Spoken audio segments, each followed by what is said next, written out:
Hello everyone, welcome to the CTV News on Calabash TV and on the Wave Radio 94.5. I am Melissa Joseph. The Water and Sewage Company WASCO is heightening its alert and preparedness levels as the effects of a prolonged dry spell continue to impact on the water sector. With a third of the island's main water source still under silt, WASCO is exploring alternative means of ensuring the availability and the distribution of water. The company has purchased a new dual-level pump to access the second column of water on the John Compton Dam, a further 5 million gallons a day. To install the pump, the system will need to be shut down. Managing Director Vincent Hippolyte says this will happen on Wednesday, 17th June.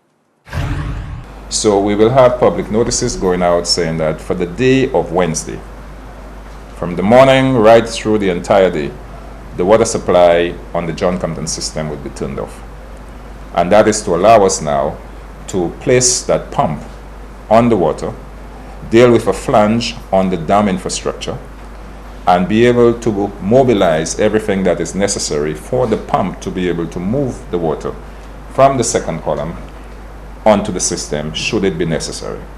And also to simulate, to do all the things that are necessary. So should it happen, we can just very quickly do it, rather than saying, oh, you know, we are now doing it, we have problems here, and people want water. So it's just been proactive. The company will also use the opportunity to fix leaks along the raw water lines. We will have to review the rationing and valving and intensify the rationing and valving. We may have to bring the amount of water that we allow. We will have to bring it down in response because we are simulating the end. We always simulate in September. And the what ifs, you know, the sensitivities, you're looking at the what ifs. If no rain and you're staying in those conditions, the river is not producing and this and that, what must you do to ensure that I can still give you some water, I can still give you some water, I can still give you some water? And then we come and we say these are the things that we must do. So we are simulating to make sure. Then we also have a body of water in Dedlow. It's about 12 million gallons of water in Dedlow. That we know that water is there. And if it becomes necessary, we're going to activate that body of water as well. We're not going to bring it onto the system because the investment cost to do so is just too high. But we'll activate it and make it possible for people to go to this site and collect water. So we will treat the water, use one of our mobile plants and treat the water and store it there and run standpipes. So people who are from certain areas where the water is simply not getting to because of the rationing, valving and the pressure and so on, then they can physically come to that area and collect water from that reservoir, which has about 12 million gallons of water.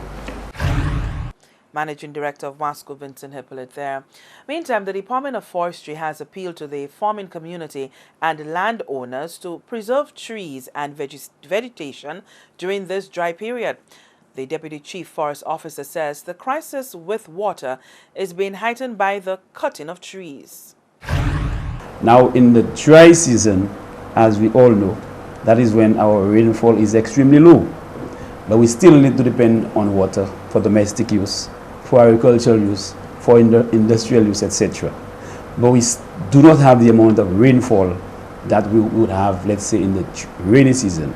So the forest is what plays that role in actually releasing this water very slowly into our streams and rivers.